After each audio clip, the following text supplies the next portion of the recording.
انا حاطط امل يعني بنت لذينه على امام عاشور. كان في احلامي ان هو دوت الفتى اللي هيحل كل المشاكل اللي عندنا. الكرة في دربكه وصلاح مش في حالته، ولا ده هياخد الكرة من ورا لقدام يجري ويشوط ويجيب جول. دي كانت احلام عندي يعني. لكن هو مش مديك يعني اي امل في الاحلام دي انها تتحقق. انا حتى قبل ما ينزل النهارده كنت مثلا كنت بقول لك اللي هو ايه، وان شاء الله يخش معانا بقى في البطوله الماتش ده. حتى انا ما بقاش حلمي ان هو يخش في البطوله، انا بقى حلمي ان هو يديني امل ان هو ممكن يخش في البطوله.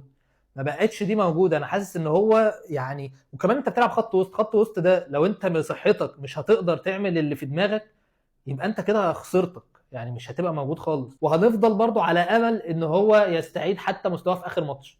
عشان ده الصراحه يعني هي لقطه هتفرق. وده عنصر يعني الصراحه ممكن يخليك هجوميا، يزودك بتاع 50 درجه هجوميا في المستريح بالعادي خالص، يعني لو لعبوا العادي بتاعه.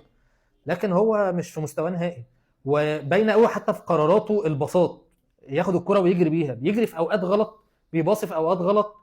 فبقى منظره تحس ان هو بيعطل كوره، تحس ان هو يعني ايه حط ضغط على اللي بيبقى معاه جنبه يمينه وشماله، ومعرفش يتصرف بالكرة في الاخر.